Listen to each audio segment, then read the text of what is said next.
It's HEIGHT drop, man. You know what it is. You clicked on it or something. You push something, either a key or a mouse click or a piece of glass, a part of your phone that was smooth, and maybe it's cracked because you dropped your fucking phone.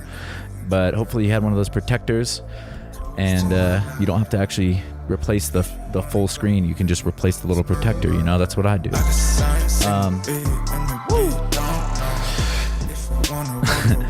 This is a good song, but we're gonna take that down a bit. We got Andrew Obenreder on today's episode.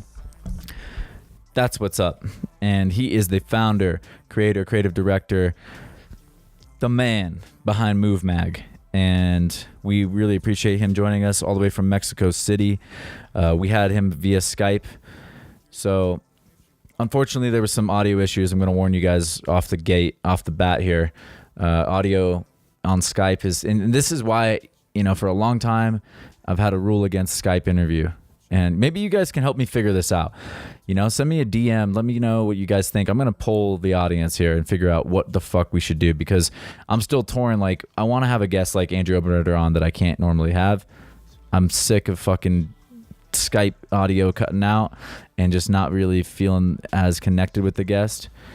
Not sick of it. I don't want to say that. I'm just saying I want there to be the right balance, and that's something we talk about today. So maybe it's a mix. You know what I'm saying?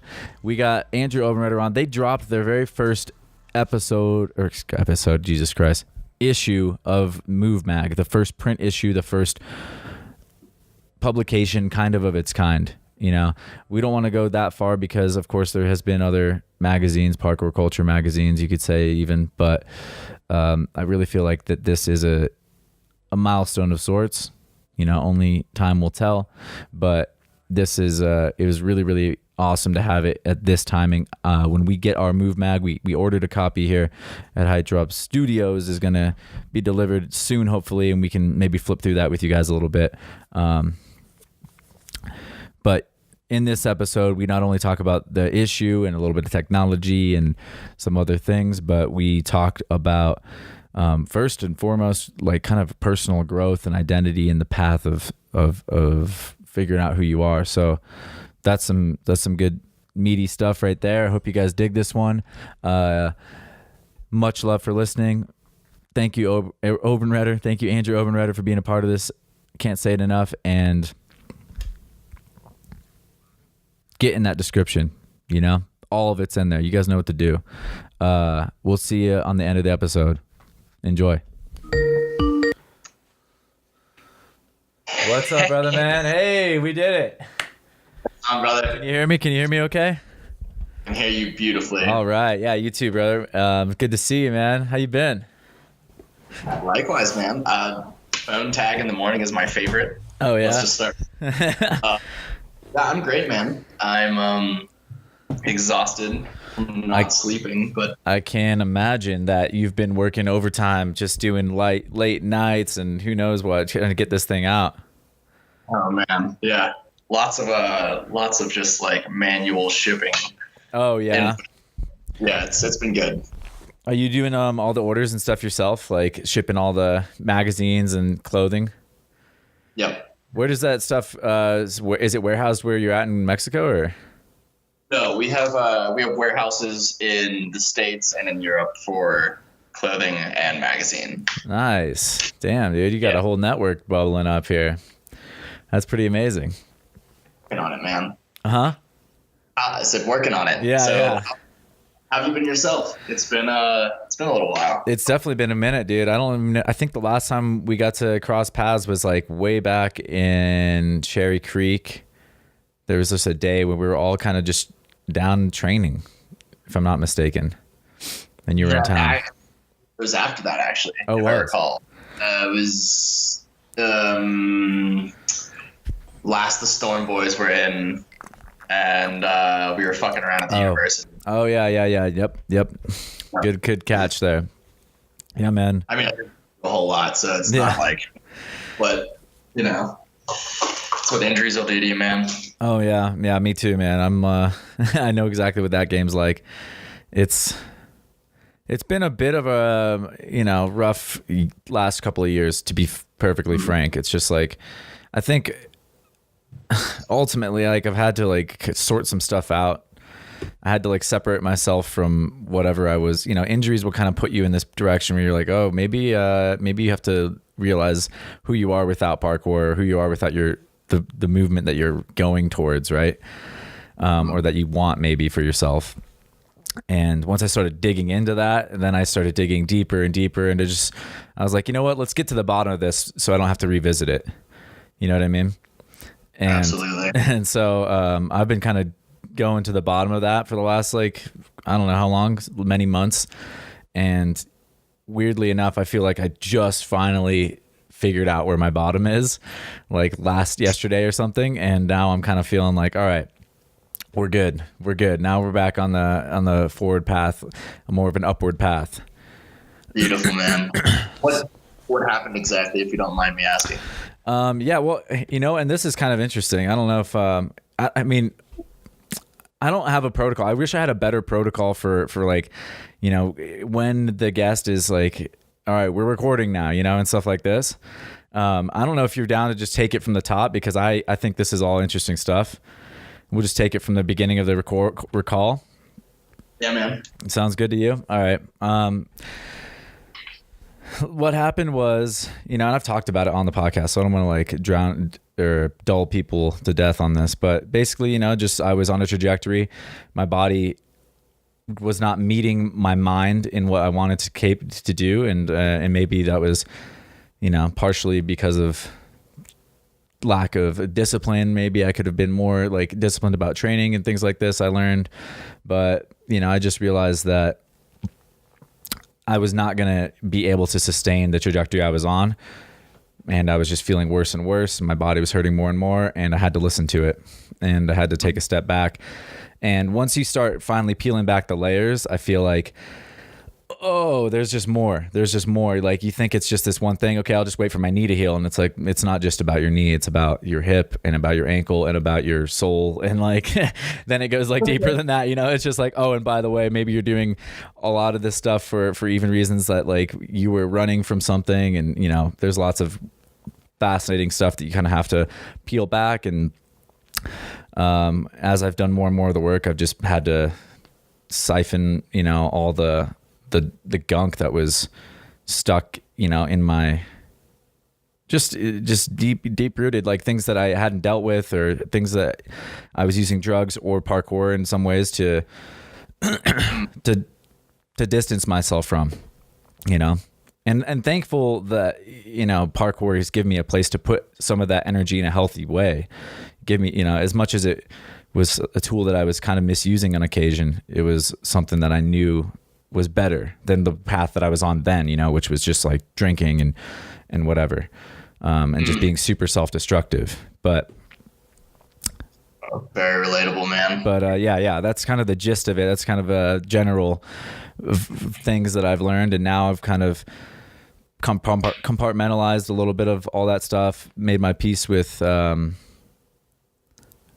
a lot of it, and with all of it, I guess you could say. There's always going to be more, but I feel like I just have done some serious descending, if you will, into the depths of what, like, my shadow or whatever you could say.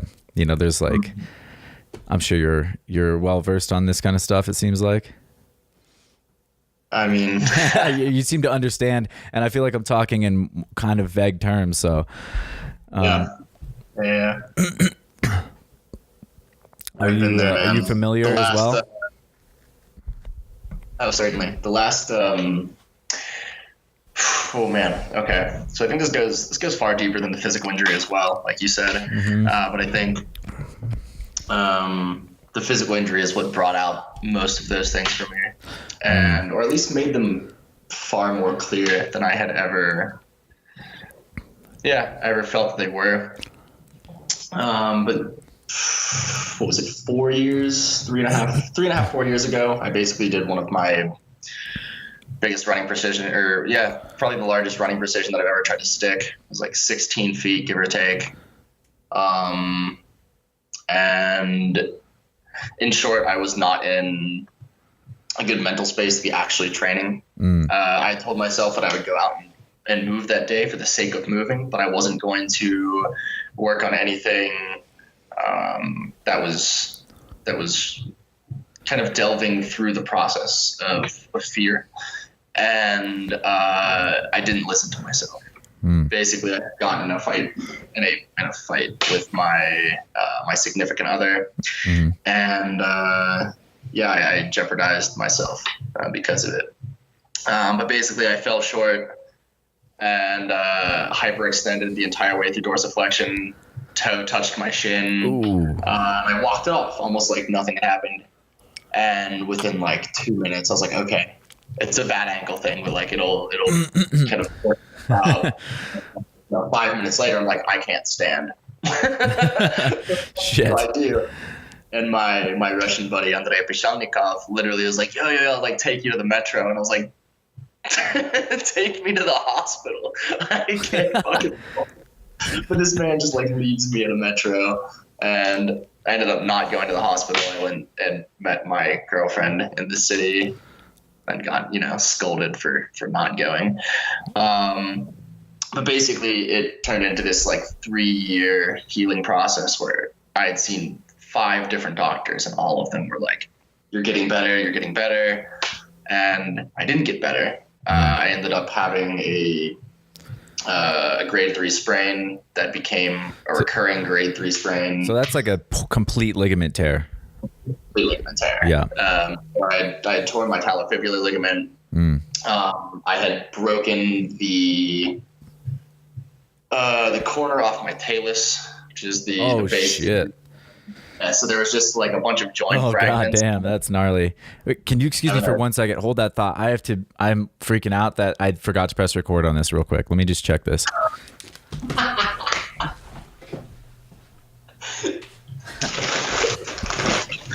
I did press record. We're good. No worries. I was just like, oh shit, am I not getting this? Okay, sorry about that. So you broke the tip off of your talus.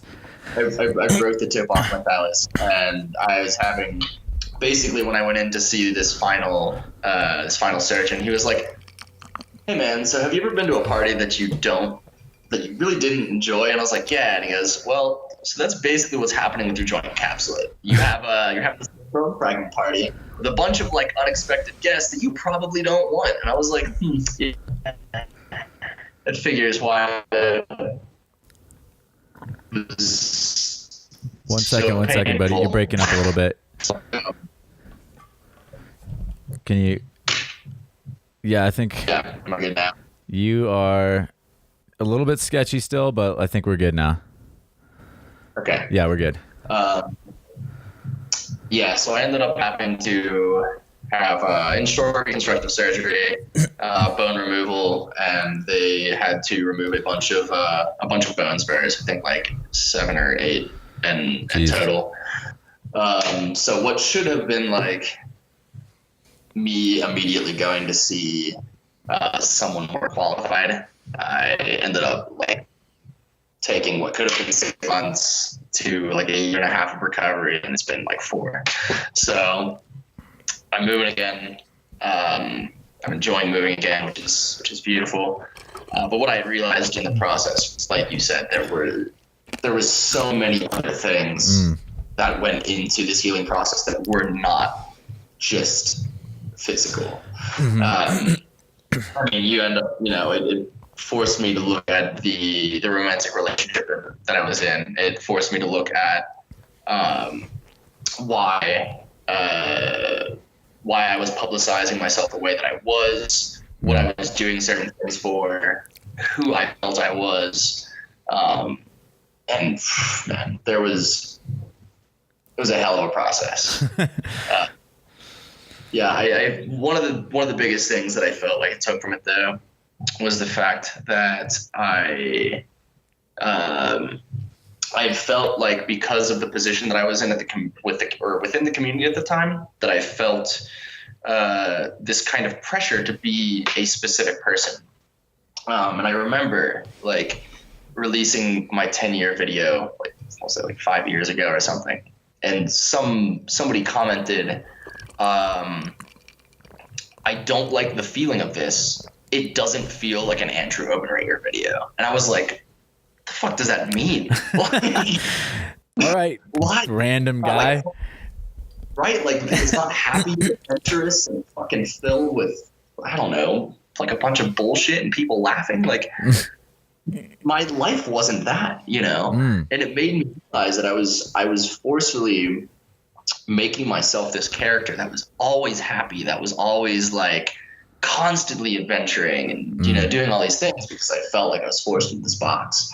And working through that injury had pointed that out to me. So I think it was one of those painful things that I've had to go through, kind of within the realm of parkour and life. Oh, but yeah. Yeah, it happens, man. It's a beautiful thing though, right? I mean, right? We're grateful for these challenges.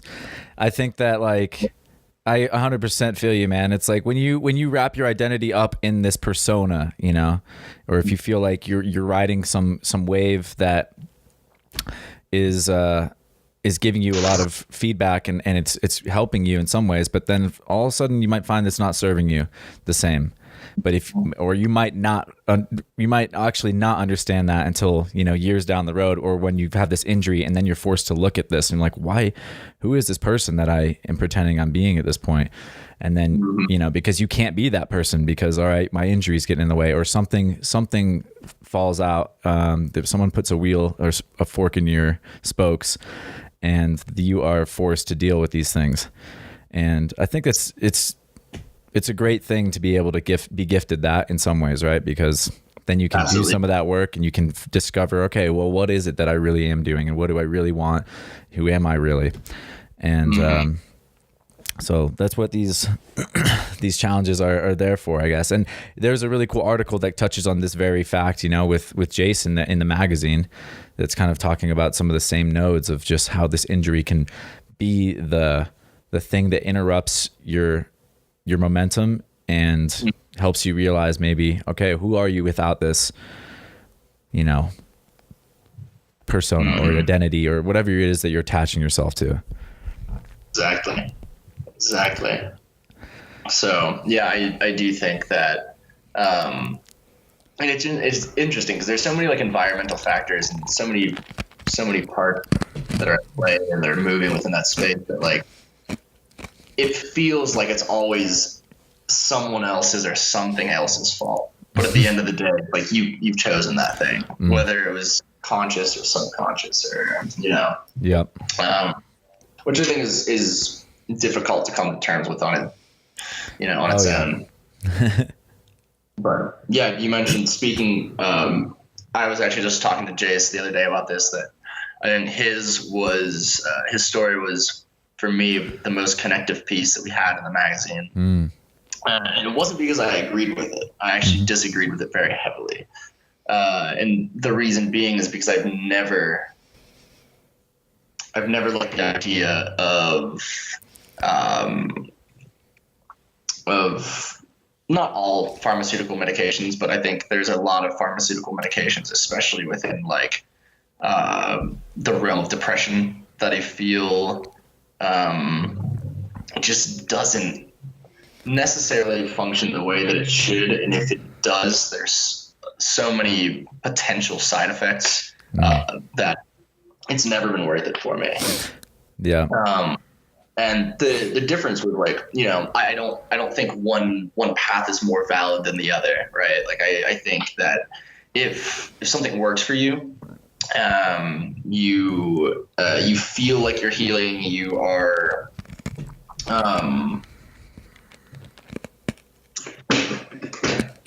at the end of the day, if something works, right, I think that there's nothing to say that it's, you know, you can't, who's to say that it's right or wrong anyways, right?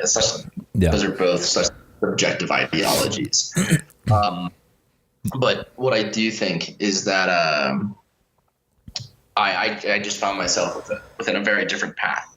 Like we are very similar in the sense that, like, I was diagnosed with clinical depression, anxiety, more recently in like 2013 with PTSD from a plane crash, things of that nature. But I've never turned to pharmaceutical drugs. For me, it was, you know, a lot of meditation, a lot of visualization. And yeah, while there were substances at play, right? Like I think one of the biggest things for me was psychedelic use. And something I'm super open about.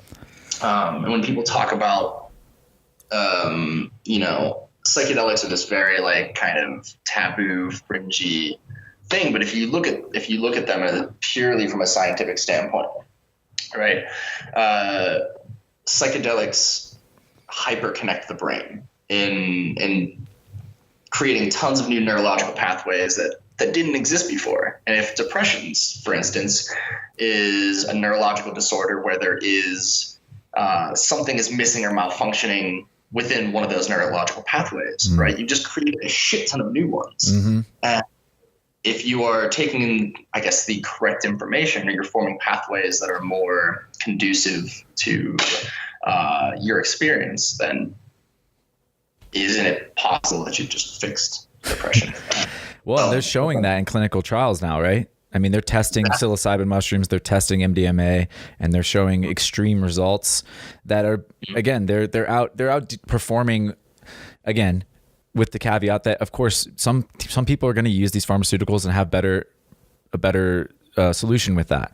You know, technology has obviously been a double-edged sword. We bring it with us, and it's given us a lot of things. But these plant medicines, like some of these more nature, you know, this other side of the medicine coin, if you want to call it that, or they offer extreme results for a lot of people too. Like single use, they're guided through, or maybe 4 or 5 psilocybin trips, and then they're basically 100% cured. Whereas like a pharmaceutical, you're on it for however long, potentially infinitely, you know. And it's like these are more permanent, lasting cures where you're making those neuron connections, or you're doing something. And you know, I've been turned on to some even new experiences, even just recently, of trying to simulate those things without even having the plant medicine. I just did this breathwork study the other day, which was like weird, wild stuff where you just breathe really hard for like an hour, and basically you have a sort of out of body like energy, emotional experience release of again, like you're trying to build up all this energy to push out all these blocked pathways in your neurons or in your musculature, or, you know, unfortunately it gets a little bit woo-woo really quick because it doesn't have the scientific backing, and that's like why it's easy to kind of look the other way or dismiss it. But these things are powerful. Oh, they absolutely are. And I mean, being somebody who's spent the majority of my life working with meditation and breathwork, I agree with you 100%. I think there are extremely similar states that you can get within both of those things that you don't need the substance for. The thing about the substance is that it is instantaneous. Yeah. Right. Well, and it can get you to a point where it's just like the pharmaceutical. It's just like, all right, let's get something going. Let's make a move. Let's get some motion going, because you need a jump start right now. And that can happen with pharmaceuticals, or it can happen with DMT, or it can happen with psilocybin, or it can happen with just a meditation potentially for some people. It depends where you are, right? Exactly. And that's so it's interesting that you mentioned this, but so I started with psilocybin. And that for me was one of the most intensive growth processes in general. And it's when I could start kind of like seeing the things that were holding me back and seeing the things that were creating kind of like my anxiety and bringing those things to the surface. But it wasn't until dimethyltryptamine that I felt all of those fears, all of those issues had been just like fully eradicated. It was more recently as well. I went through a Changa ceremony. I don't know if you're familiar with Changa. I'm not yet. Enlighten us. Changa is somewhere between like 30 and 50% dimethyltryptamine, and the rest is the plant matter that makes ayahuasca. So it's much more, which is also dimethyltryptamine. So it's kind of a DMT combo elixir. So the idea is it's a lot less intense as say just a pure DMT experience. Yeah. It takes you to very, very similar places. However, the difference is that because of the additional plant matter, it does give you, instead of like kind of just being blasted into the space where you're like, holy fuck, information, and then you back down really, really quickly. Yeah. It gives you this space for observation and questioning. And man, easily the most profound learning experience of my, I don't even want to say my adult life, but probably in my life as Andrew.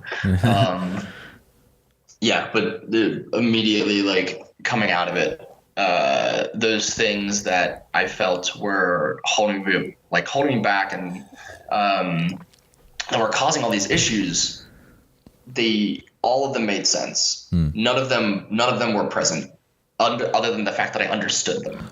And this has been this way for months, that those things haven't resurfaced. They don't seem to exist. Not to say that they couldn't in the future, but I don't struggle with them every day. Yeah. As I eat. So. Well, that's the beautiful thing about some of this stuff, right? Is that actually you do get to a point where you're like, okay, I'm not carrying this anymore. You've actually sat down, like you've released this demon, whatever, this energy, this anxiety, this can go away. And you can free yourself of these things is what it feels like. And I've seen it, and it seems like you're experiencing it. I'm experiencing it. Like that's the beautiful thing is like, you can actually get past this, and I think that when you feel so hopeless, that's the feeling that it's just going to be there forever. That's the thing that becomes the hardest part about it in so many ways, is just thinking that it's never going away, that you're stuck like this in this feeling, in this mindset state for the rest of your life. And that's why people want to potentially end it. That's what drives people to have some really, unfortunate and sad feelings and thoughts. But exactly. These are the things that,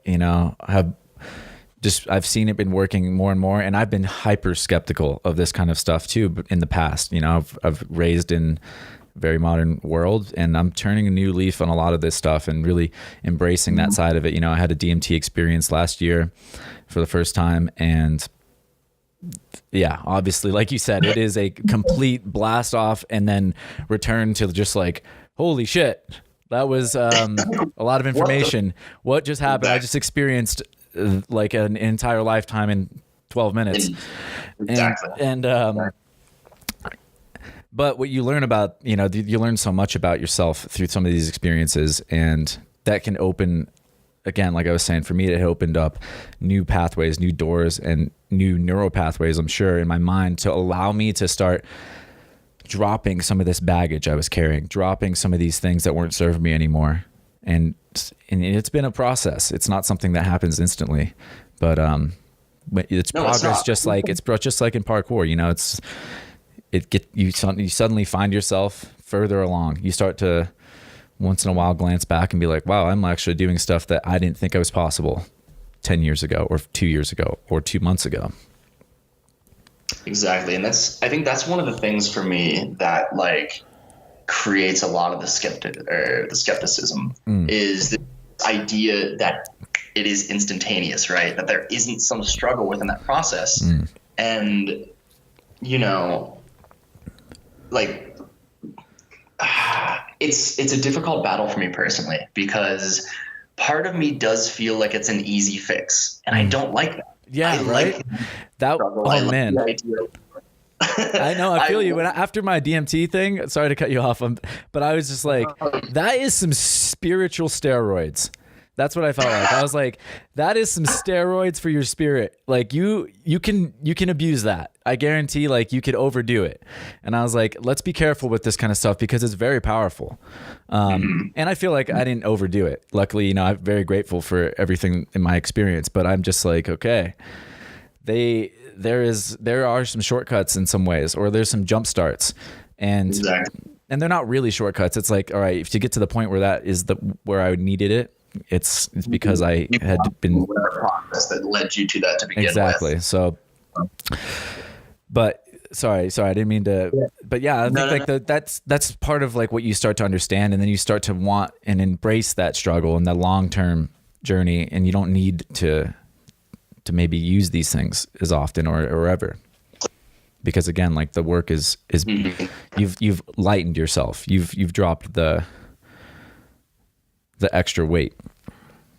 It's very true. I think one of the things that I've struggled with utilizing these substances or these medicines to kind of to further my growth is that part of me wants to go through the struggle of being like, okay, I do need to meditate 8 hours a day, or like whatever that is, to like or put in this physical process or this other mental process, and like just do it consciously all the time. And like, you know, because I do think that idea of struggle is extremely important in the, you know, both the physical and kind of the growth of the human psyche or whatever.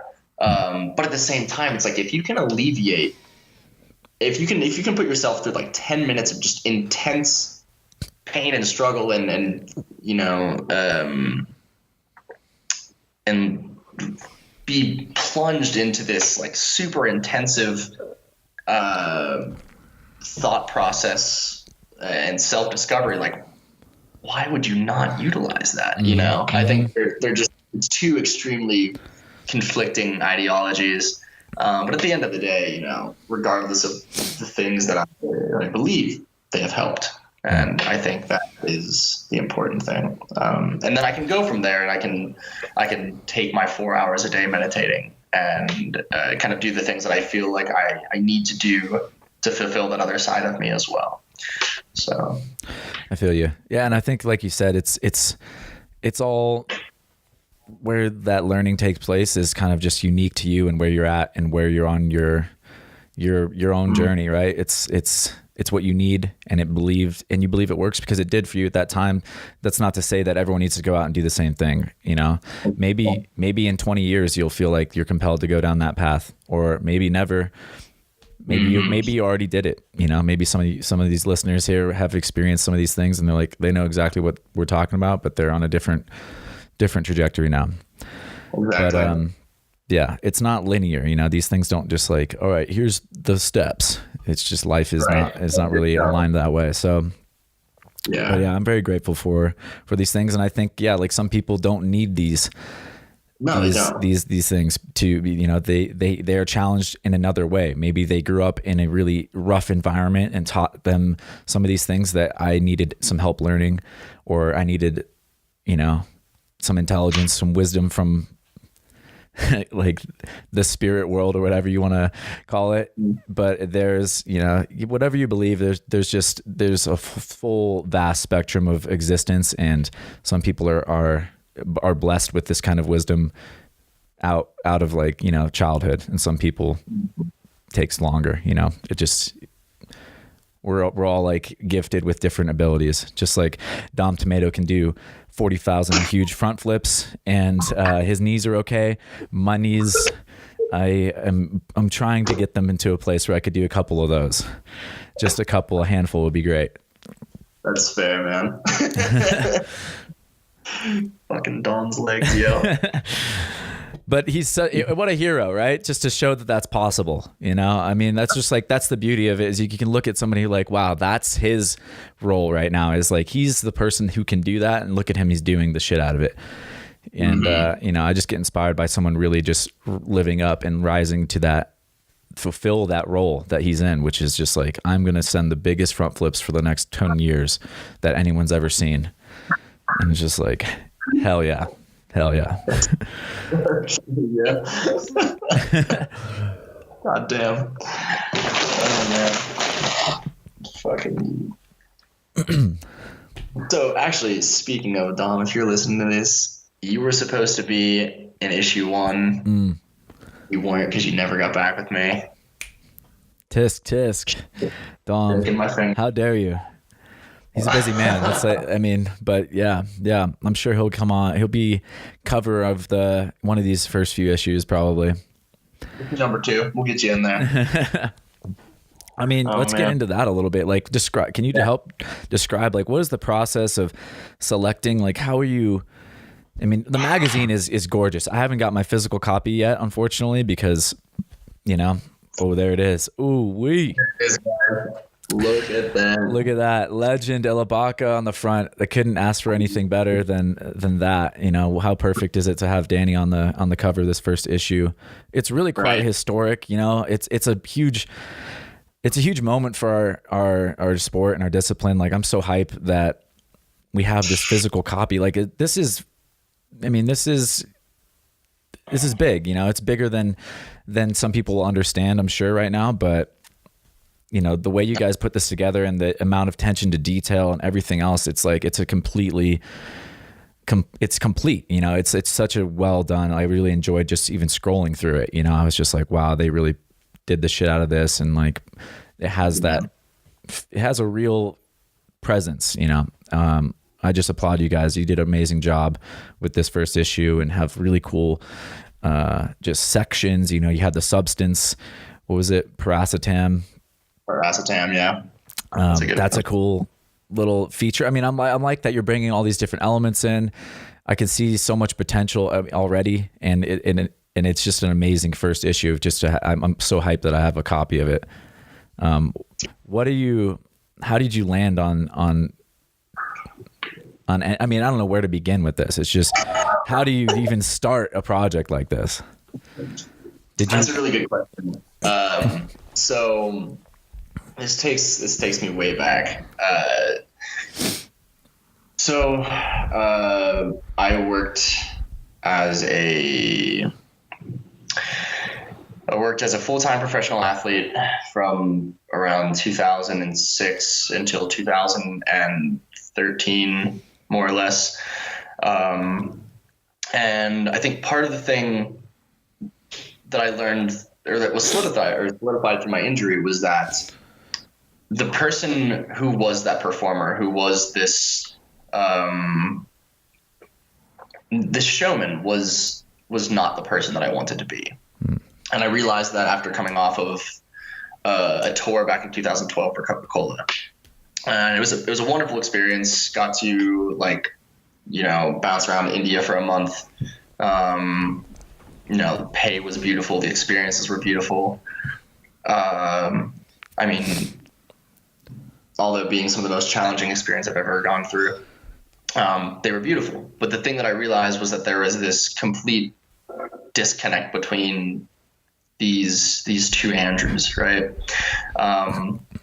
There was the one who, on his within daily life, felt very humble, felt very connected with the majority of the world around him.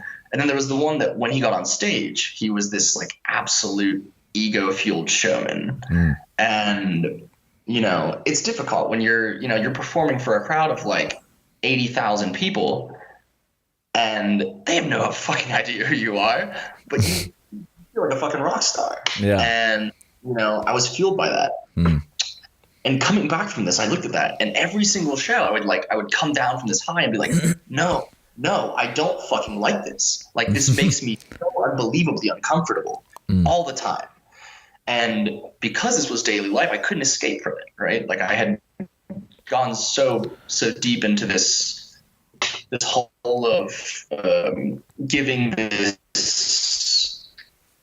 this ego-fueled version of myself to the world around me to escape from. And it was the end of 2013 that I decided, I was like, you know what, I'm done.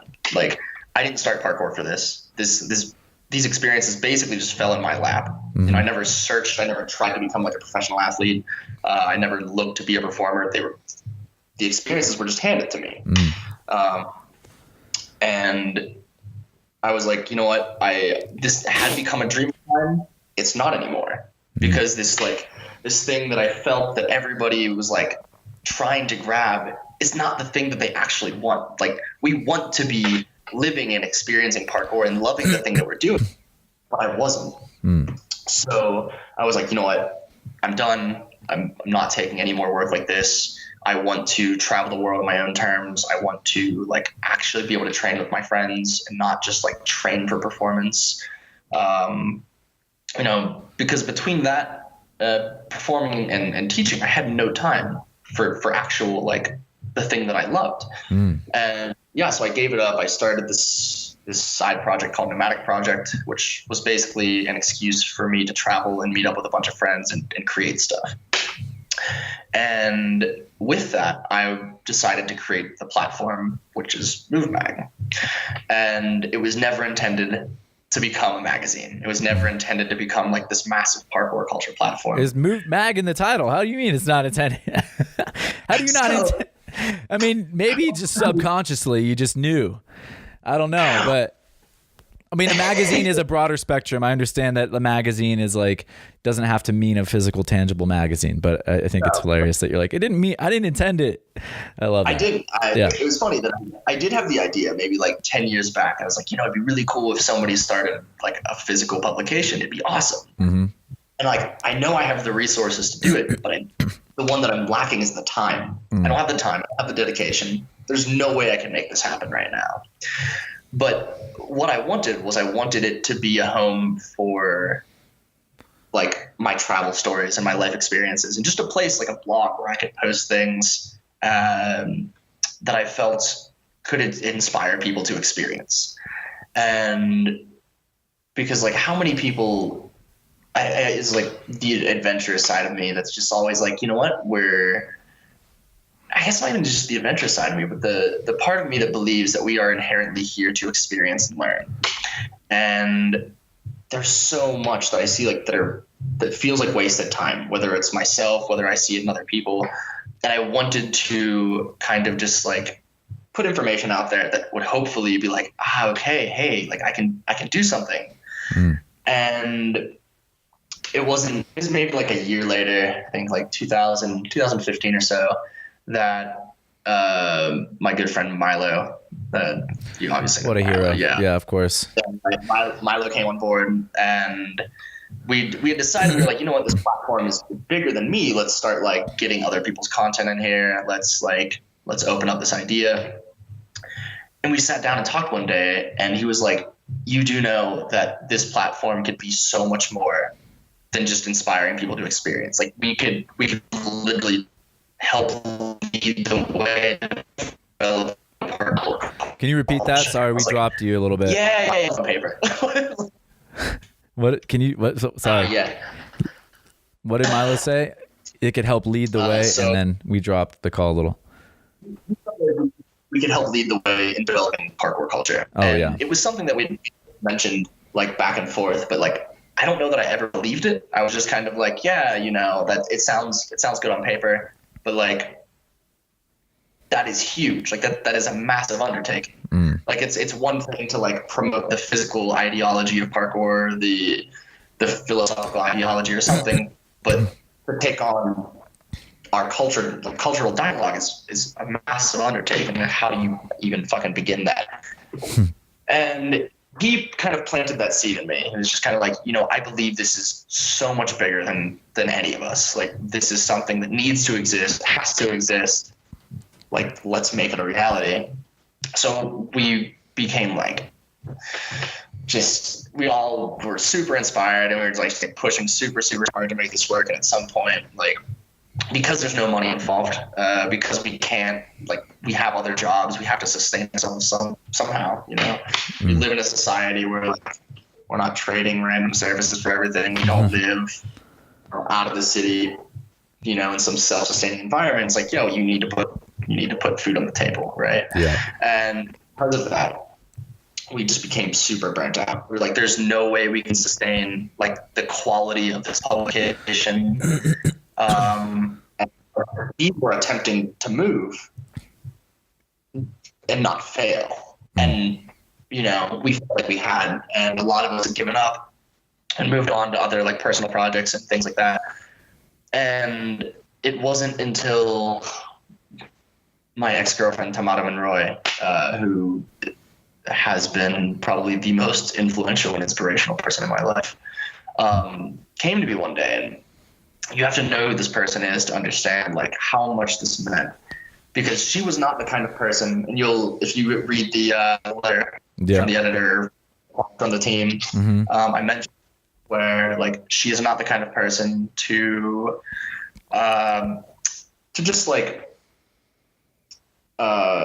support for the sake of support, right? Like she would rather like rip the fuck out of whatever it is. She keeps it real, right? So she would tear everything apart and be like, so why are you doing this? Why is this important? What are you trying to convey?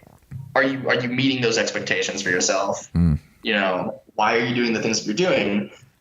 And this was the first time that she stopped and she's like, hey, Andrew, I think I have something like really important to tell you. I don't really want to say it because like I don't like saying things like this, but I do think that MUVMAG will be the biggest thing to ever happen to parkour. And I was like, what? What? And she goes, yeah, it's like, I think this is the first project that I've seen you work on that it's not something coming from you, right? This is something like that's bigger than all of us. And it wasn't until then that it hit me, like, because this came from, you know, something that should have been and felt super biased, but because of like her nature just wasn't. It was like the most like objective perspective I had about MUVMAG, and since then, like, it just like propelled my interest and my desire to help facilitate this. And you know, the physical process since then has been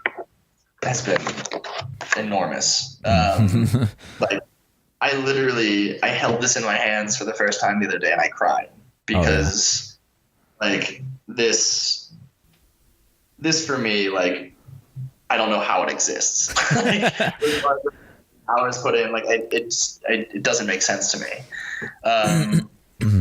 But I think the thing for me has always been like, you know, we don't claim to be the first parkour magazine. We're not. There was a bunch of parkour magazines. There was Urban Free Flow, or there was like Jump, or there was, I forget what they all were. We had the guys from Breathe put out if I recall, they did have a printed publication. There was some other printed publication from Europe which just like failed horribly. One of I think there was two actually. One of which had no relation to parkour whatsoever, but there was just some company who was like, yeah, parkour is fucking cool. Let's work with some random professional athlete who I won't name because I don't remember who it was. And I don't know if they sold anything, man. Like, I just remember like seeing it and being like, huh, this isn't very enticing. But I think the important thing for me was that I think this can begin to answer the question that you asked about, like, how do we select things? How do we like, what do we decide goes in here?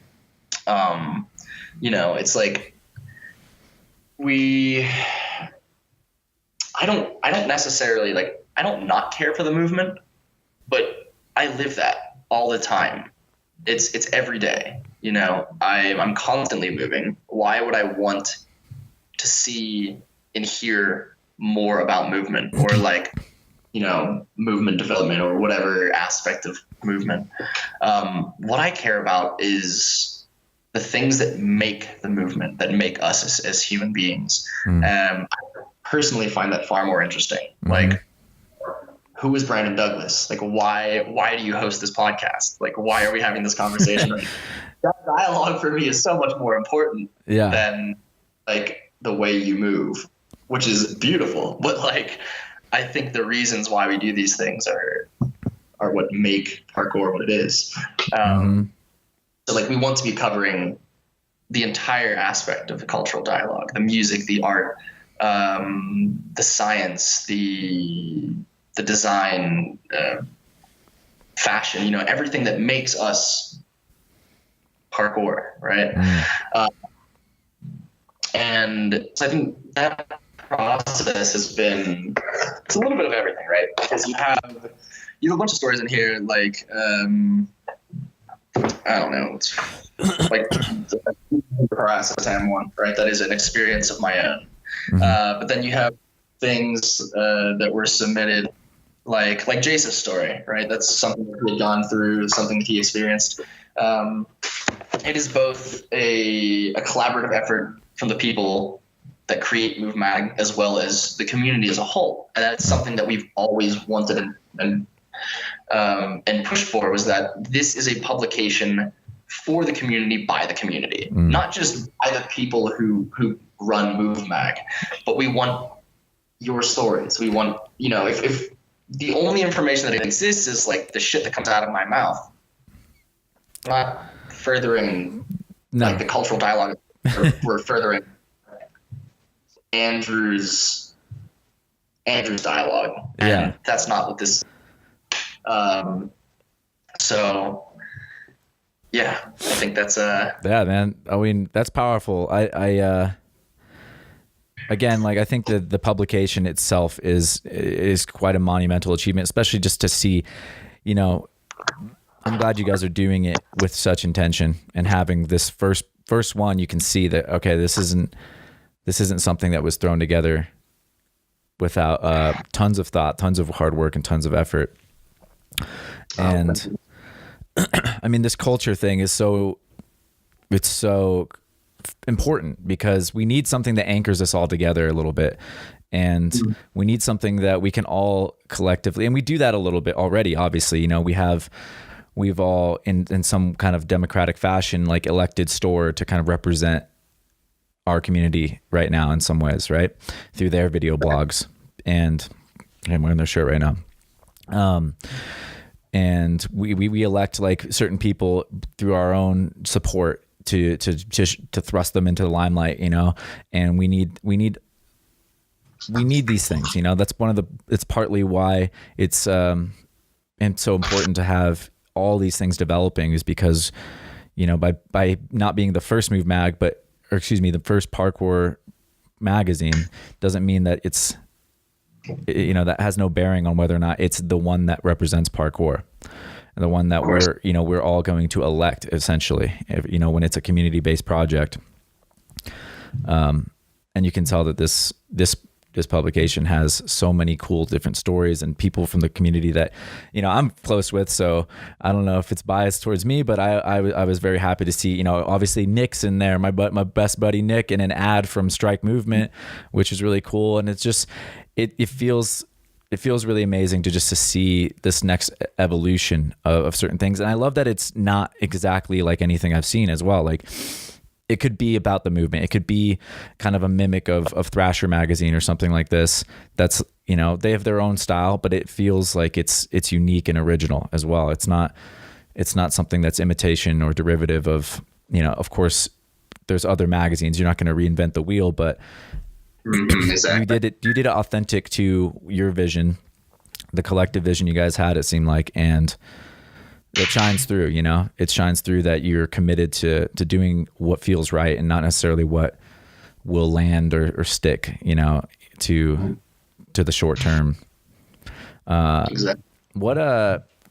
Can I ask, like, what's the business like model? How is it going to be funded? Because I know that's a lot of like the questions that people have off the bat is like, well, how is this going to work? And like, why is it so expensive? And, all these things, which, I'm not the one to make that complaint, because I think 100 pages of like crystal crispy, amazing photos and something that's a piece of history for me is like, that price point wasn't a bother to me. But can you explain like why, the magazine is what it is priced at, and like how it's going to sustain itself? So this is an interesting, I'm actually really glad that you asked this, because I think part of the bit that I missed was that MUVMAG, once again, was never meant to be a business. Like, this was never like something that we were like, hey, yeah, we can like make money off this, or like this could be our careers. No, this was literally like, and still is, just a passion project. So at this point, none of us make anything. All of the money that does exist, which is very little, like as much as we've sold a shit ton of copies, we've made basically nothing from all of that. Costs almost that price to print these issues because they're printed on demand. We've never had startup funds other than like the first initial social campaign that we ran, which went entirely to developing this as a platform, not just a magazine. So yeah, that's it's interesting because I think we are currently building that now. That if we want this to be sustainable as a business, how does that look? And I think the way that we're currently doing this works through two factions, right? We make literally like, I think $5. We make like $5 an issue or something like that. Might be $8, I forget, but it's like, it's fucking ridiculous. Like it's nothing that sustains us. We are currently, so right now the platform is literally sustained through clothing sales, now magazine sales, and recurring subscriber support. So we've never wanted to charge for information. Like, I don't want to make this some kind of like payment game where if you don't pay, you don't get to see material. I've always said that's fucking bullshit. I think information should be, if you go to like the digital mag, everything is Creative Commons. Like, we want people. Sorry, you're breaking up real quick. Can you slow down? Sorry, it's just like I want to catch this because I think it's important. Unfortunately, we don't have the best connection, but keep going. Yeah. So, if you go to the digital mag, we, regardless of being like like an actual company, we don't have we don't put a copyright license on all of our material. Everything is Creative Commons licensed. Like, we want that information to be shared. We want that information to be accessible. And we don't want to ever charge for that information. And yeah, while there is like some digital products we plan on selling, and some other physical products we plan on selling, we literally want 99% of information to be freely accessible to everyone. So the model we went after was something very similar to NPR, where if you like the content, if you believe in the things that are being produced, that what we're doing as a whole, support us, right? Throw us, whether it's $1 a month, $5 a month, $10 a month, to, where 100% of that money currently is going to paying web server costs, which are currently ridiculous because of how large our hosting platform is. We spend nearly $80 a month on web hosting. On top of that, we have like the Vimeo Pro that hosts videos and all that stuff so that we can have our own video platform instead of relying on spaces like YouTube.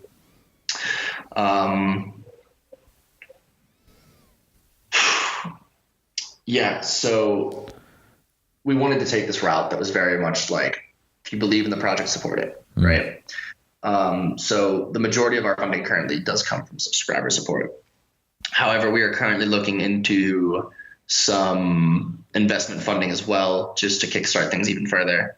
Because I think without funding, like, I would love if people just wanted to dedicate their time to supporting our cultural growth, right? But not everybody cares enough to want to constantly donate material or photos or videos or writing or whatever it may be.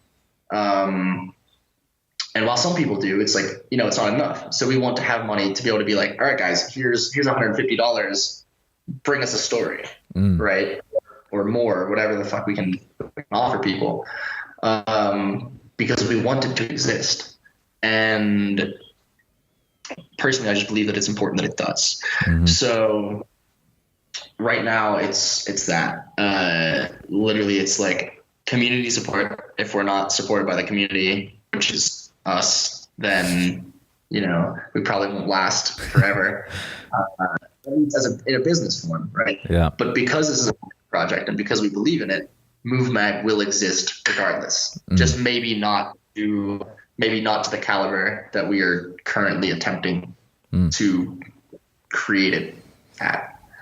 Well, I hope you find all the support that you need to expand it well beyond even, you know, but I think that you guys have everything it takes. And, you know, I can see there's momentum. It feels like building in the whole of the community again, you know, just, I don't know if you feel that too.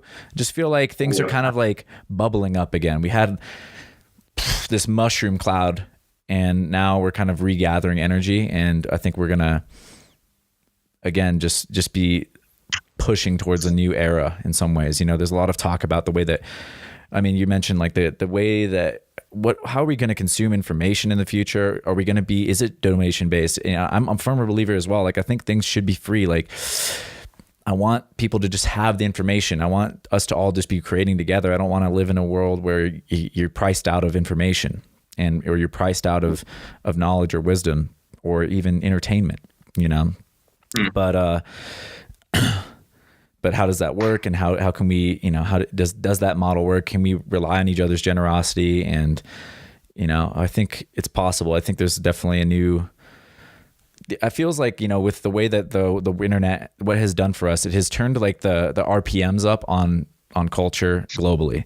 You just have like more revolutions every few months or years of the up leveling of consciousness or whatever you want to call it, of just people just starting to like, all right, we're starting to just like faster and faster spin towards what are we figuring out and what do we all want to do together and how are we going to work together, you know? So this age of digital capitalism and these things with Instagram now, it's kind of, there's a lot of contention, like how much time would we really want to spend on this platform?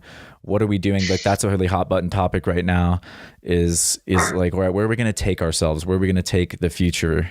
And, you know, it's a fun time because I think, like, again, it's turning over faster and faster. We're starting to really hone in on a more human version of what we want, modern and human, you know?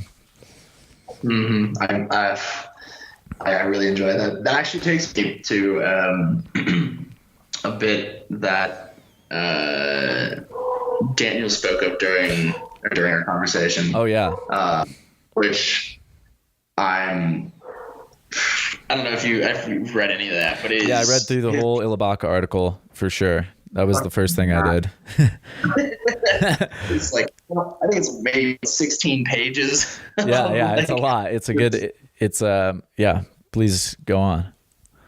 Intensive Danny ranting. It was wonderful. But it was one of the interesting things that he mentioned, and it's something that I struggle with and have struggled with for years, and it also leads me to like, well, how do we, you know, take this ideology and implement it within MUVMAG also. This idea of, he mentioned like having this internal fight with wanting to be a part of like the Internet of Things, right? And like spend time on social media, but also his the fact that he doesn't like social media, right? He would rather connect with people, like give himself 100% to other people in physical interaction than sit behind a screen. And like, it's the same thing. Like, we were sitting here talking and he's just like, dude, this is beautiful. Like, we haven't seen each other in years and we get to do like this thing, right? Yeah. Which is cool. But it's not the same as if I was sitting in your apartment with you. That would be much nicer. Like, I wish you were here. Right, exactly. I wish I was there as well. But, you know, this is what we have right now. So it's like, but if we didn't, would we be forced to interact with each other in the physical world more often? So I do think it's an interesting it's an interesting question how technology plays within the overall cultural dialogue of humanity, and how do we make, I don't know, the things that we're doing more human. At least for me, I do feel like that human connection is probably like the thing that I obsess over most, besides like existential truth, which I think a lot less on now. Because it's like, we're human, right? Like, why not figure out this? So it's like, how do we connect? How do we connect more? How do we connect better? And how do we connect in ways that are not only efficient but lasting, right? Like, does sharing information digitally, or even in a print magazine, like, do those things last, right? Like, if you and I can sit face to face and look in each other's eyes and have an actual conversation about something, like, do we retain that information? Do we hold those things better? Are they more valuable than if we were to sit here and talk about them in a digital space where, like, we can be more evasive, we can avoid eye contact, where there's not this physical element. Yeah, I mean, I could keep eye contact, but it's just 2 pixels. Basically, I got 2 pixels. It's my eyes. That's my eye contact at this point right now. So it's pretty, it's like, it's not the same. And I had a rule for a long time on this podcast that I was only doing in studio recording, because I didn't want to engage with Skype and digital domain as much. I wanted real, authentic conversation. And I felt like it's inhibitory to have the separation of the screen. But I just, at some certain point, I was like, all right, let me just at least experiment with it, because I'm missing out on opportunities to talk to Andrew Obenreder. I'm missing out on other opportunities, and it's so hard to find the balance, and it's this balance that we've been talking about the whole episode of that is it right there. It is. I'm sorry to cut you off, but it is the balance. Like, there has to be, and as much as I personally also just want to live in a world where we are constantly connecting through physical nature.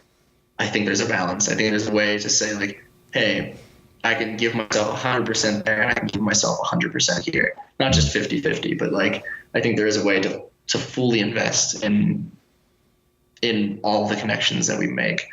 So, I agree. Yeah. Let's and we're figuring it out, and that's what I love about. That's the opportunity that the internet has given us, is to figure it out faster, because we are connected. At a rate that's unprecedented. And I think Ilabaka compared it to like cigarettes, which I found really cool and fascinating. Is just like, we all thought that was healthy and it was a good technology or whatever. Like, we were all smoking for a minute, and then we kind of figured out, no, that's not really what we should be doing. It's fine, but maybe less or no, not at often at all for most of us now. Like, only, a handful of people smoke these days in the circles I run in, at least. And yeah, we will figure it out. It's we're figuring it out now, and it's quite amazing. I mean, there's never been a more exciting time, it feels like, but maybe that's just because I wouldn't know any better.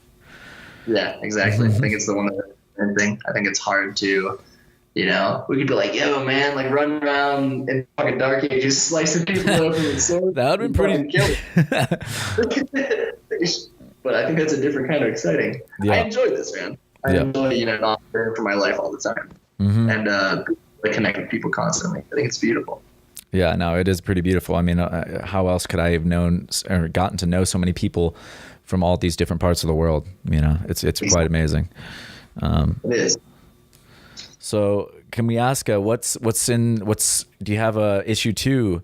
What is the plan forward with MUVMAG, and like, do you have is something brewing already in that development? I know you guys were aiming for quarterly releases. Is that? It is quarterly release. There is an issue 2, there's a 3, and there's a 4. We are wrapping up issue 2. Oh wow.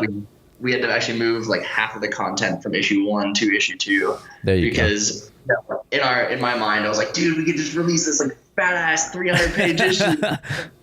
whoa, this will be like fucking $50-something an issue. No one's gonna buy this.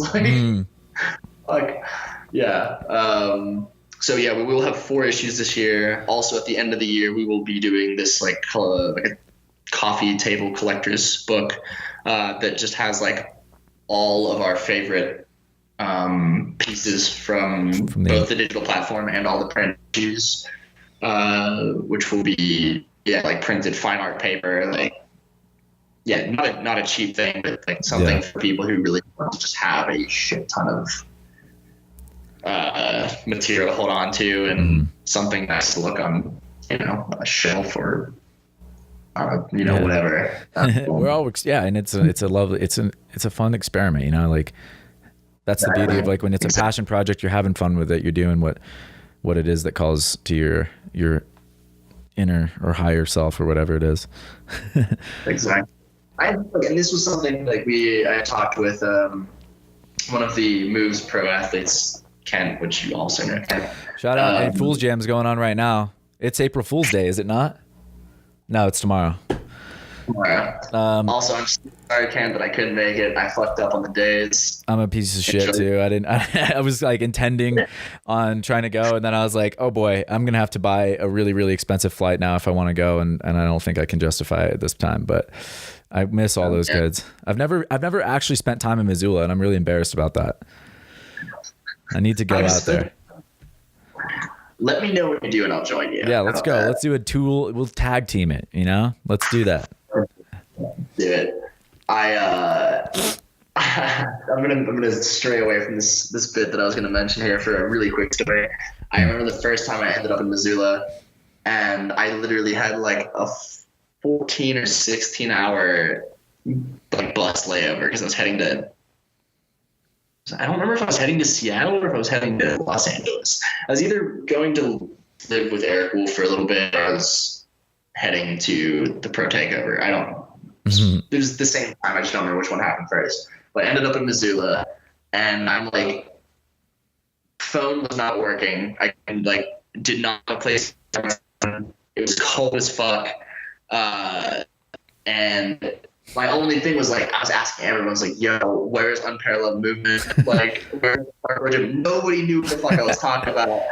And here it goes. Ken was like, dude, it's literally like, the spot is like a block from the Greyhound station. It's literally like how big can Missoula? I mean, I'm sure it's a big town, but man, I was so pissed.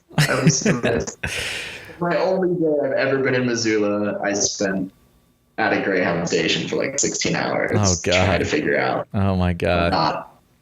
Not figure out where the spot was. Hey, that's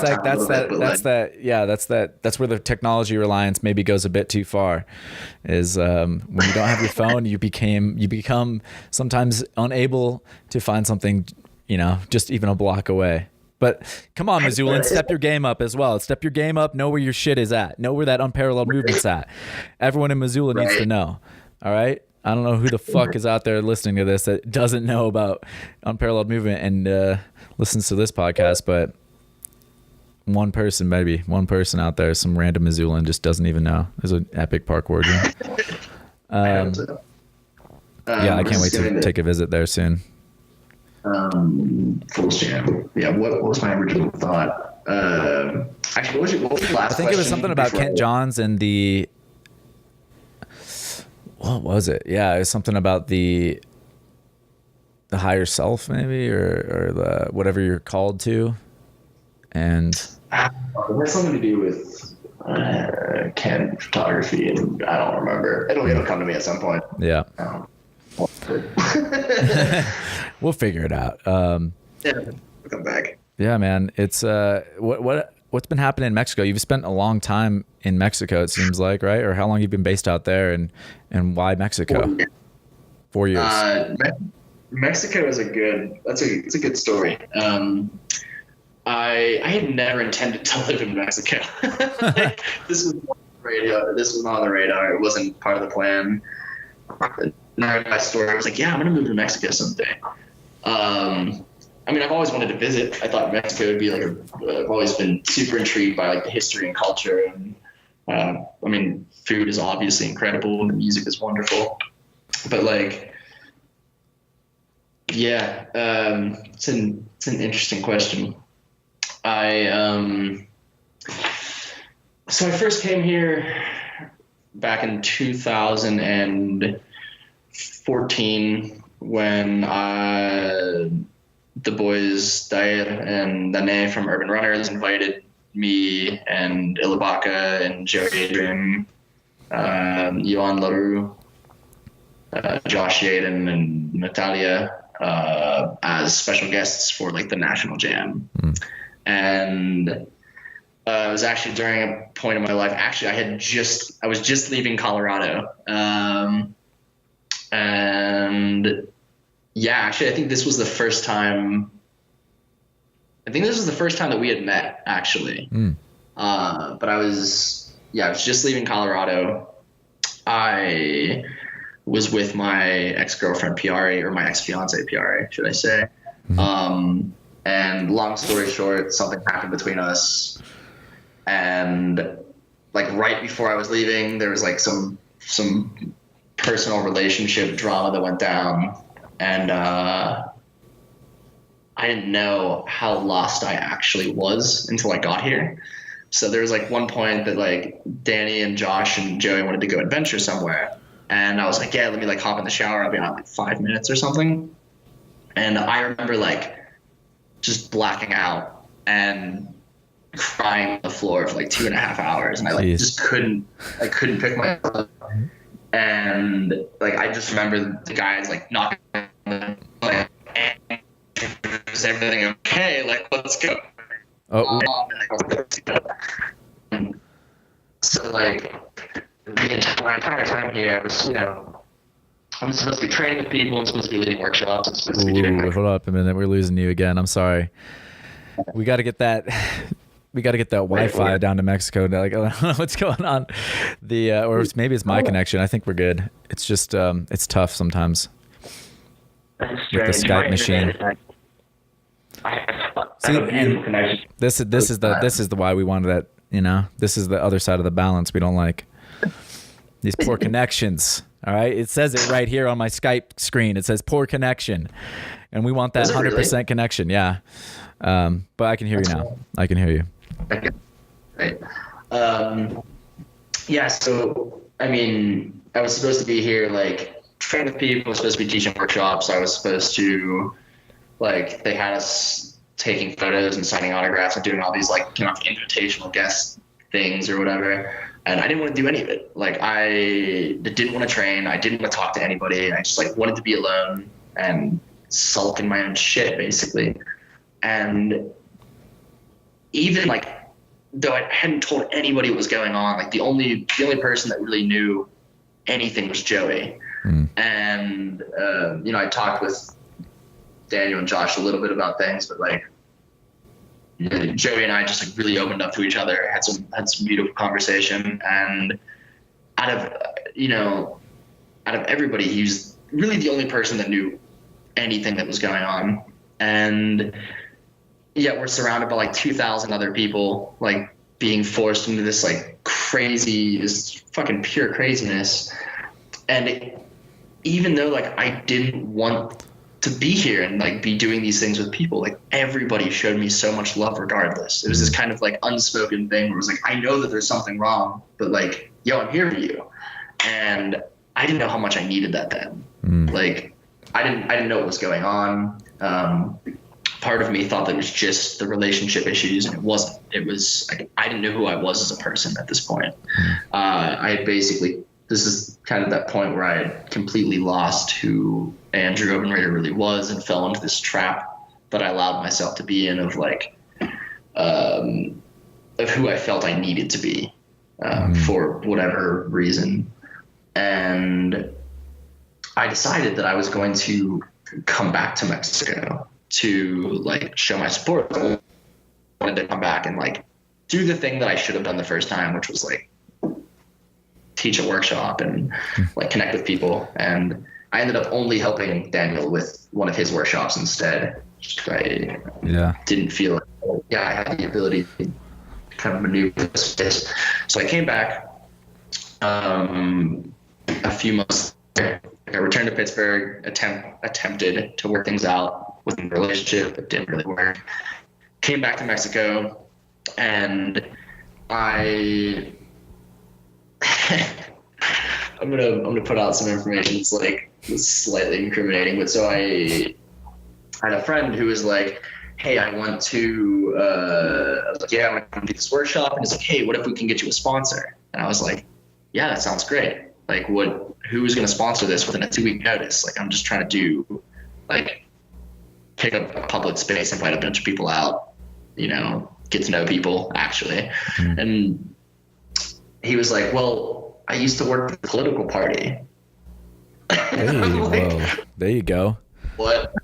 Wait, so like, you want the Mexican government to sponsor this workshop? And he's like, "Yeah, man, they'd be totally down." I'm like, "What the actual fuck?"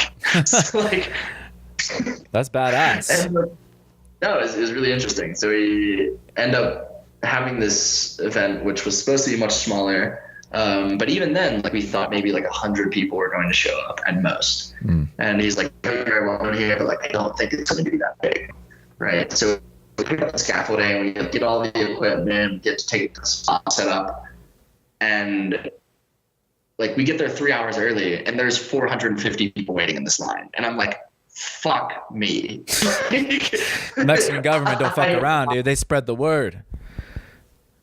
Dude, I was not prepared for this at all. Like, there were just really 500 people from the farmer community here waiting to jump on things. And I'm like, all right, so I don't know what to do. Like, you told me that we didn't need assistance. You said it was like, you know, the people here are going to help. This is not a thing. I'm fully confident in handling 12 people. However, like, liability wise, I would like for every 10 people there to be like an assistant instructor. Yeah. And we were about 45 short now. Right. I was like, I don't know what the fuck to do.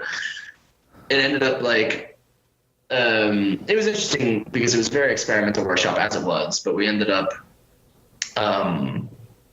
you know, it wasn't necessarily about movement. Like, everybody expected I was going to teach like a workshop on like fluid movement development or something that I've done in the past.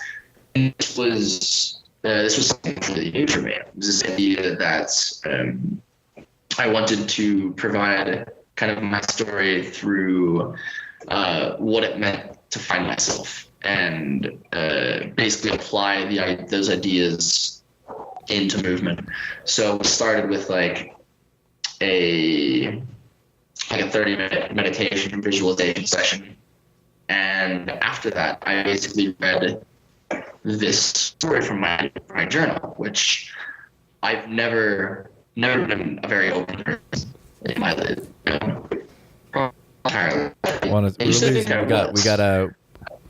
Sorry, man. I hate cutting you off over and over again here, but it's dropping you audio.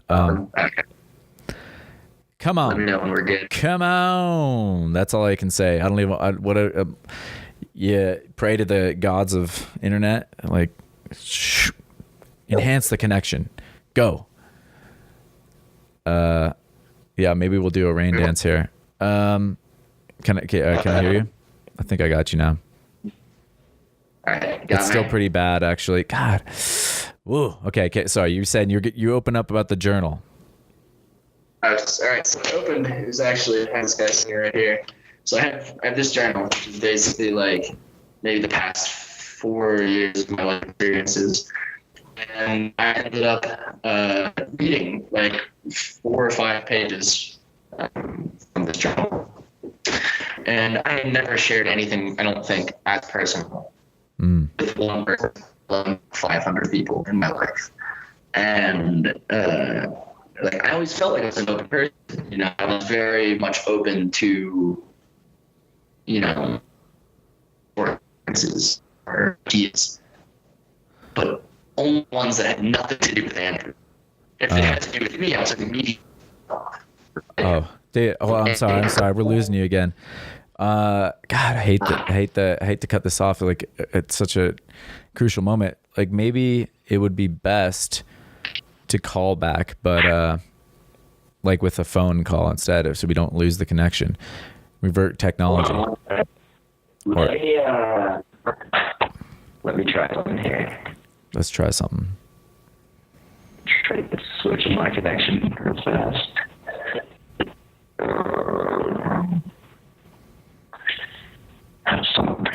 Mexican government, we need some extra G. We might be we need that LTE over in this area right now, okay?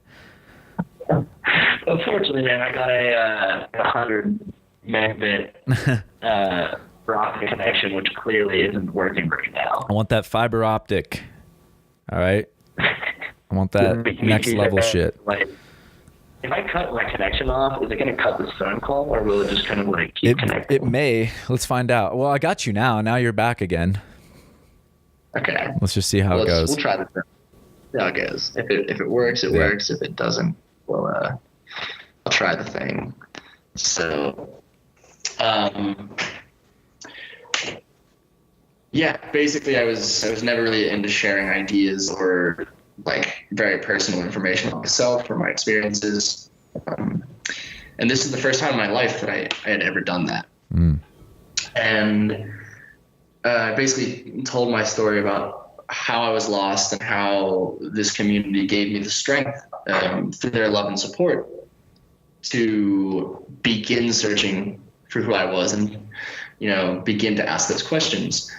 And I think this was the first time that I've ever cried with, probably maybe in public. And not only did I cry, I cried with 500-ish people. And this workshop opened up with just everybody like giving each other hugs and sharing stories. And like, one of the participants came up and told me how he had never told anybody, but his brother was dying from cancer. And he just like never had anyone to open up to. And I was like, this is what this is about. Like, this is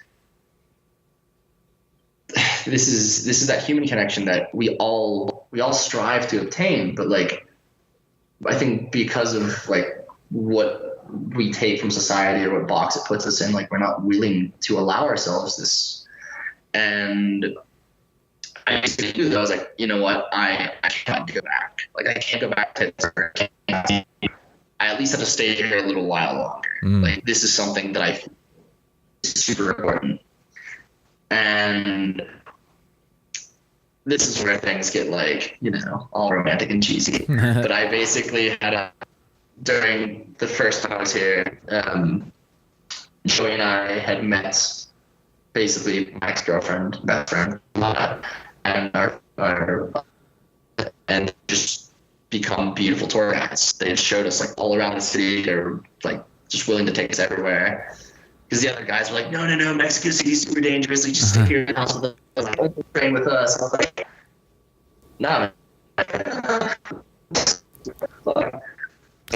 Oh man, we've lost you again. I'm sorry. All right, let me try that. Let's try that. We'll risk the biscuit here and just see what the other internet's saying.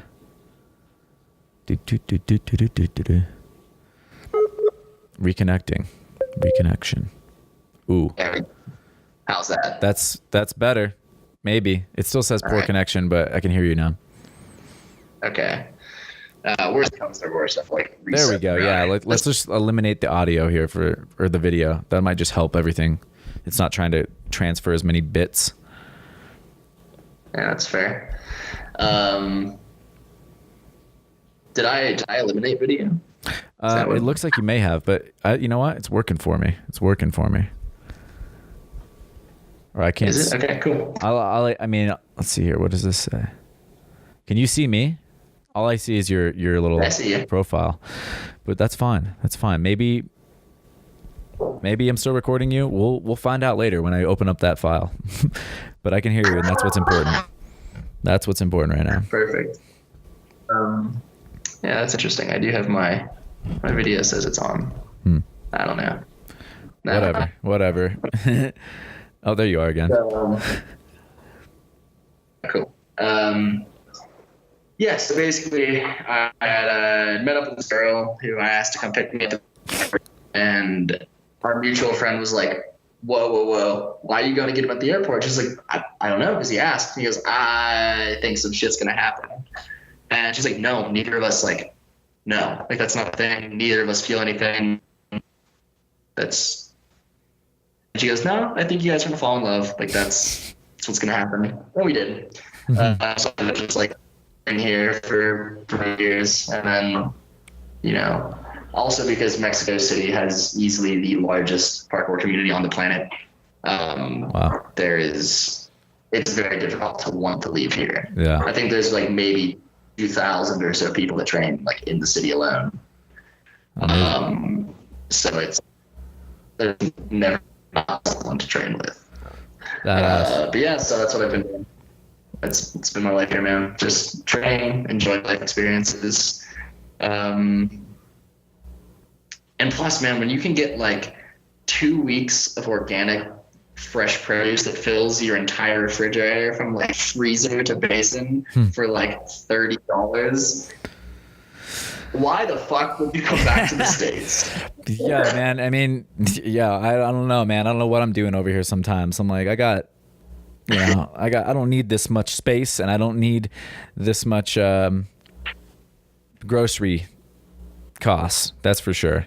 Yeah, no, it's changing, man. There's definitely some being connected like this over the world does afford you the opportunity to be like, you know what, I can still do everything I need to do from this other location. And yeah, again, that's a double-edged sword, but it's a beautiful thing to have you just living your dream out there, man. I hope to come visit, you know, and like, that also gives me the opportunity to have a friend in Mexico City. I'm sure I have several thousand friends in Mexico City soon, you know, if I do visit. Sounds like there's just a huge community out there. That's amazing. It's massive. The spots are fucking beautiful. The weather is always summer. Hey, you can't be mad at that. Can't go wrong. No, you can.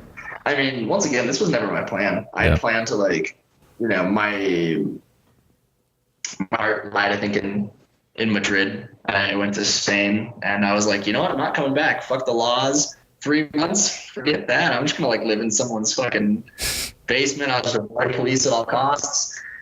Yep, didn't go back to Spain. Been in Mexico for 4 years. It's the longest I've ever stayed in one place other than like where I was born. So that part's a little weird for me. I don't like feeling like I've settled somewhere because I enjoy constantly. Yeah. But it's very hard to be like, to look at this and be like, this is totally home base. Like, there's no reason why like this can't be the box that I come back to like as I'm traveling the world. So, I mean, it's cheap. It's, you know, it's beautiful. Everyone's lovely.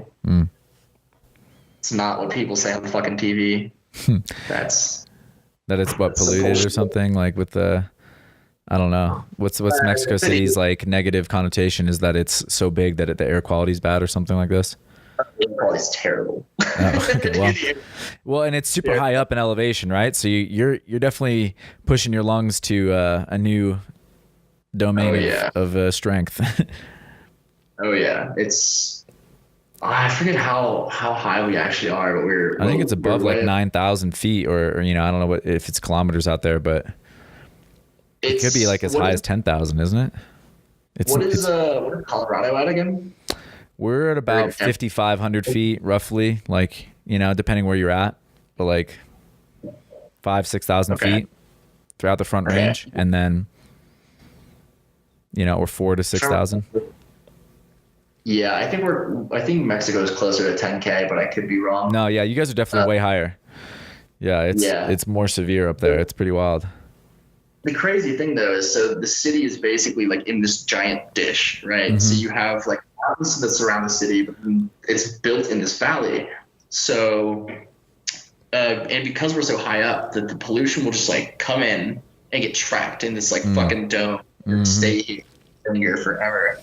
Someone needs to just dig out some of this dish, just side of the mountain, just dynamite this thing out so we can funnel some of this air pollution down or outward to get a release. Right. We need a valve on that city. That's it. I wonder if that's a thing. Yeah, but aside from that, it's like, everybody, every single time I get questioned, it's like, oh, wait, whoa, you mean you live in Mexico? And you're like, yeah. Like, where else would I be living? Fucking New Mexico? Yeah, I don't know. I mean, well, I don't know. Maybe, I don't know. Yeah, Mexico.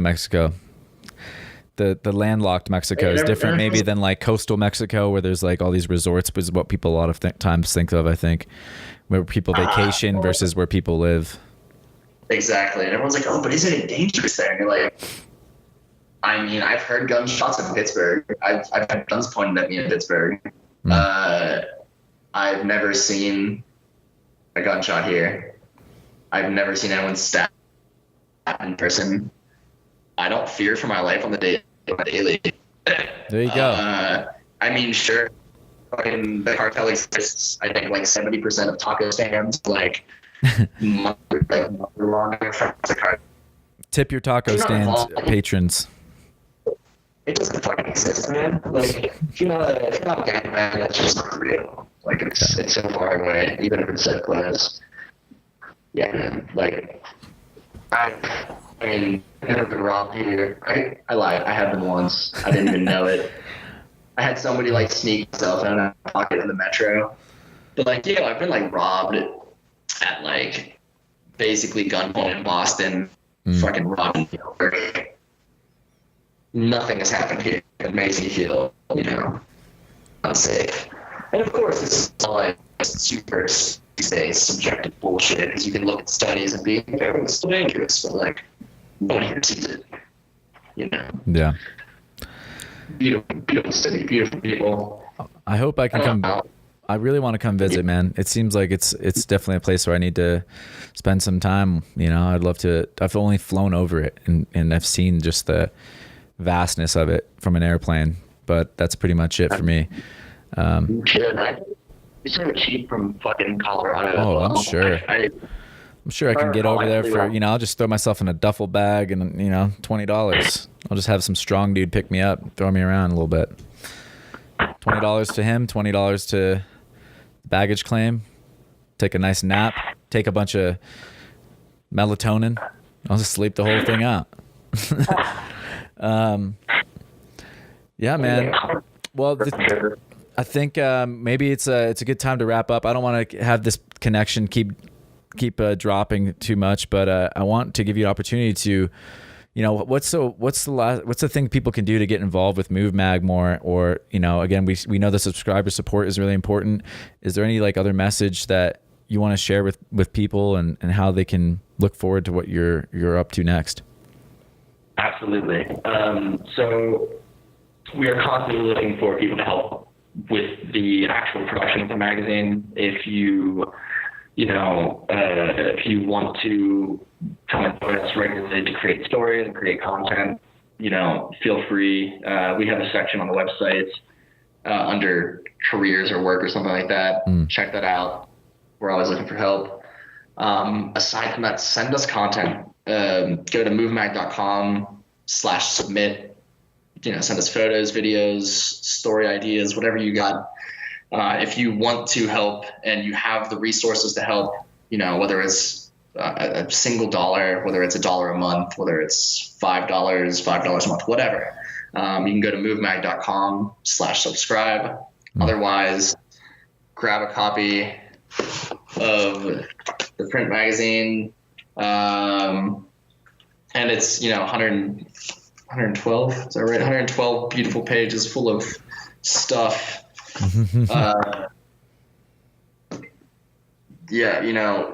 Grab some clothes, whatever. Everything goes to make sure that the platform continues to exist. Otherwise just share things, get the information out there. Any help is, greatly appreciated. Awesome. So. Yeah, man, we'll be sure. Of course, that's all going to be linked where, appropriate links lie and reside. And thank you so much for, just doing everything you're doing, man. I'm so excited. Obviously I loved reading through it. Can't wait to get the issue. I'll probably show it off on the next episode when it's here. And cool. Thanks so much for coming on, man, and being a part of the program. Dude, thank you for having me. And otherwise, I should be in your neighborhood soon. You gonna come to Colorado soon? I am. Oh, hell yes. Alrighty, gang, that was it. Hope you dug that one. Thank you, Andrew, for coming on. Thank you guys for listening. If you have a thing you want to do today, go out and do it. But if you don't know what you're going to do, go into the description, support what the guest is doing, support what we're doing. We appreciate you guys already being here. And shit, that's pretty much it, gang. That's it. I'll see you guys on the next one. Peace.